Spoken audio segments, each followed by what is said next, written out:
तो हेलो यार, कैसे हो सभी की सभी। आई होप सभी लोग बढ़िया होंगे। कोरोना से यार थोड़ा बच के रहना, क्योंकि ये अभी जो कोरोना चल रहा है ना, ये बहुत ही भयंकर चल रहा है और काफ़ी लोगों को अपने साथ भी ले जा चुका है। तो बच के रहो, सेफ रहो, मास्क लगा कर रखो और सैनिटाइजर से अपने हाथ है बार बार धोते रहो। यार आज का जो अपना टॉपिक है ना, वो है कि अपन जो स्टॉक मार्केट में अगर स्टॉक है वो बाई करना चाहते हैं तो कौन सी बातों का अपन को ध्यान रखना चाहिए। तो मैं आज से ही आपको कुछ आज टिप्स देने वाला हूँ, जिससे आप एक स्टॉक मार्केट में स्टॉक प्राइस स्टॉक बाई करने जाओगे तो आप इसको देख पाओगे कि किस प्रकार से अपन एक स्टॉक है वो बाई कर सकते हैं। सिर्फ यार यही बात नहीं करेंगे, लास्ट में अपन एक ऐसी बात भी करेंगे जिससे आप घर पर बैठ कर है ना कुछ पैसा वो अर्न कर सकते हैं, वो भी बिना किसी इन्वेस्टमेंट के। पैसा नहीं लगाना अपन को पैसा कमाना है। कैसे कमाना है वो भी मैं आपको बताऊंगा। सिर्फ और सिर्फ अपने मोबाइल से आप पैसा कमा सकते हो। ज़्यादा मोबाइल भी यूज़ नहीं करना, सिर्फ और सिर्फ 15 या 20 मिनट अगर आप डेली यूज़ कर रहे हो तो आप डेली है वो अच्छा खासा है ना वो कर सकते हो। वो वीडियो के लास्ट में बात करेंगे। सबसे पहले अपन बात करने वाले हैं स्टॉक मार्केट में एक जो स्टॉक है वो कैसे बाई करना चाहिए, अपन को कौन कौन सी बातें हैं उनका ध्यान है वो रखना चाहिए। तो यार चलो स्टार्ट करते हैं। मैं नीरज आज बात करने वाले हैं स्टॉक मार्केट के टिप्स के बारे में। अगर स्टॉक मार्केट में जब अपन एंटर करते हैं ना तो अपन को सबसे पहली जो चीज़ देखनी होती है कि अपन स्टॉक मार्केट में एनालाइज करना होता है अपन को। तो कौन कौन से एनालाइज है जिससे अपन एनालाइज करके ये पता लगा सकते हैं कि एक्चुअल में अपन को कौन सा स्टॉक है वो खरीदना है और कौन सा है वो नहीं खरीदना। तो ध्यान से सुनिए। सबसे पहली चीज़, जो स्टॉक मार्केट में अपन आते हैं तो दो टाइप से अपन है वो रिसर्च कर सकते हैं। सबसे पहली जो चीज़ है वो फंडामेंटल एनालिसिस। फंडामेंटल एनालिसिस है वो क्या होता है यार, इसमें क्या होता है कि अपन सबसे पहले एक इंडस्ट्री है वो फाइंड करते हैं कि कौन सी इंडस्ट्री है जिस जो आगे आने वाले टाइम में काफ़ी अच्छा है वो परफॉर्म करने वाली है, काफ़ी बेटर परफॉर्म करने वाली है और अपन ना जो रिटर्न है ना वो अपन को एक बढ़िया प्रॉफिट है वो बना के दे सकती है। सबसे पहली चीज़ तो इंडस्ट्री कैसे फाइंड करेंगे यार, ये तो अपन ने को पता ही है कि अपन लॉजिक है वो लगा के अपन इस इंडस्ट्री को फाइंड कर सकते हैं। जैसे आगे आने वाले टाइम में अपन देख रहे हैं कि टेक्नोलॉजी जो चीज़ है तो टेक्नोलॉजी काफ़ी अच्छा परफॉर्म कर सकती है। आगे आने वाला जो टाइम है वो टेक्नोलॉजी का टाइम है। तो टेक्नोलॉजी एक इंडस्ट्री हो गई जो आगे आने वाले टाइम में एक अच्छा परफॉर्म है वो कर सकती है। इसी प्रकार से आप पता लगा सकते हो कि कौन कौन सी इंडस्ट्री है जो बढ़िया परफॉर्म कर रही है। अब यार आपने इंडस्ट्री का अगर पता लगा लिया तो मैं आपको एक साइट बताऊंगा जिससे आप कुछ फंडामेंटल्स हैं वो अपने क्लियर कर चुके होंगे। साइट का नाम है screener.in। तो आप इस साइट पे जाइए और वहाँ पर आप अपने जो इंडस्ट्री फाइंड किया है उसके जो डिटेल्स हैं वो आप उसमें भरिए और आपको पता लग जाएगा कि इस इंडस्ट्री में कौन सी कंपनी है जो बेटर परफॉर्म कर रही है। इसके अलावा भी अपने को बहुत सारी चीज़ें वो देखनी होती है। जैसे अपने को एनुअल रिपोर्ट देखनी होती है। अगर अपन ने कोई कंपनी है वो फाइंड की है तो सबसे पहली चीज़ वो अपन को देखना है कि उसकी एनुअल रिपोर्ट कैसी है। ठीक है, एनुअल रिपोर्ट से आप समझ गए होंगे कि उसने अपनी जो पिछली साल में है वो कैसा परफॉर्म किया है, कितना प्रॉफिट बनाया है वो अपन को देखना होता है।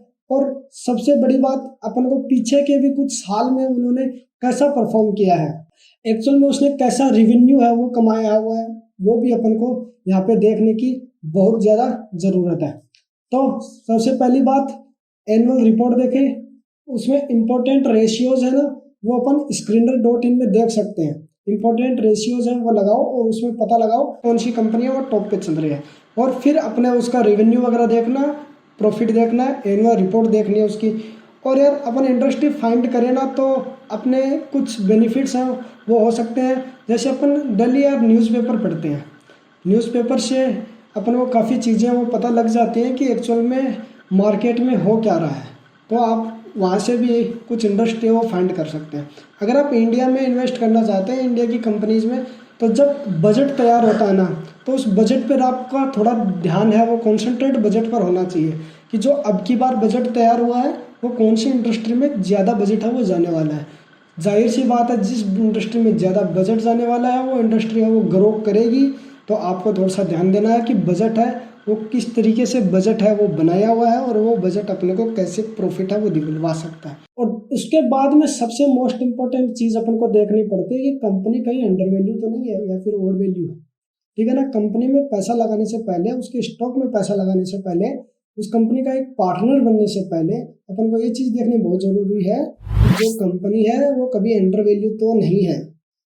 कंपनी ओवर वैल्यू है या फिर अंडर वैल्यू है, ये चीज़ अपन को देखनी बहुत ज़्यादा ज़रूरी पड़ जाती है। अभी यार जो अपने फंडामेंटल एनालिसिस है उसके बारे में अपन ने बात कर ली। अभी अपन बात करेंगे टेक्निकल एनालिसिस के बारे में। तो टेक्निकल एनालिसिस में यार ज़्यादा कुछ तो होता नहीं है। सबसे जो मेन चीज़ होती है वो होती है कि अपन जो स्टॉक का प्राइस है वो अपन थोड़ा सा उस पर अपन कॉन्सेंट्रेट कर सकते हैं कि जो स्टॉक का प्राइस है वो किस प्रकार से जो फ्लक्चुएट है वो कर रहा है, कि कंपनी का जो स्टॉक प्राइस है वो बढ़ा था तो ऐसी उस वक्त में ऐसा क्या हुआ था कि उस टाइम पीरियड में कि वो कंपनी का स्टॉक है वो बढ़ा था। अगर स्टॉक नीचे आया, स्टॉक प्राइस नीचे आई है, तो इसका मतलब कि कंपनी में या फिर ऐसा कुछ वहाँ पे हुआ जिसकी वजह से कंपनी का जो स्टॉक प्राइस है वो नीचे आ गया। तो अपन को स्टॉक्स के प्राइस पर थोड़ा ध्यान देना होगा कि वो किस प्रकार से फ्लक्चुएट कर रही है, जिससे अपन को ये पता लग जाएगा कि कौन सा राइट टाइम है इसको बाई करने के लिए, कौन सा राइट टाइम है इसको सेल करने के लिए।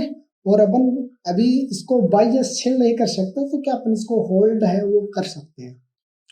सबसे इम्पोर्टेंट चीज़ गाइज मैं बताना चाहूँगा कि आपको करना क्या है कि लॉन्ग टर्म के लिए किसी भी स्टॉक में इन्वेस्ट करना है।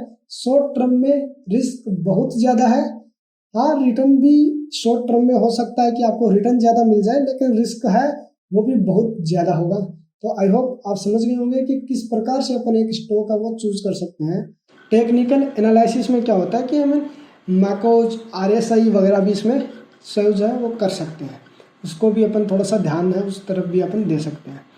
तो यार इतनी बात हो गई कि अपन को एक स्टॉक है वो चेक करना है कि वो ओपन को बाई करना है या फिर नहीं करना है। इतना अपन ने आज यहाँ पर समझ लिया।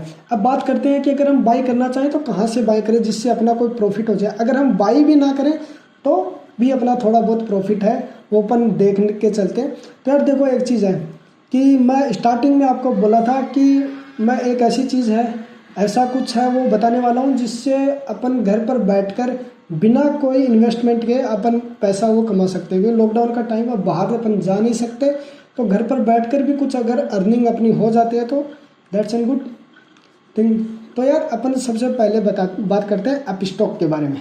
ऐप स्टॉक कुछ ऐसा है ऐप जो अपने को स्टॉक मार्केट में ट्रेडिंग का ऑप्शन देता है, जिस पे अपन ट्रेडिंग भी कर सकते हैं, जैसे जीरोधा वगैरह है उसी प्रकार से ऐप स्टॉक भी यहाँ पर एक प्लेटफॉर्म है जिससे अपन स्टॉक बाई कर सकते हैं, सेल कर सकते हैं एंड होल्ड भी कर सकते हैं।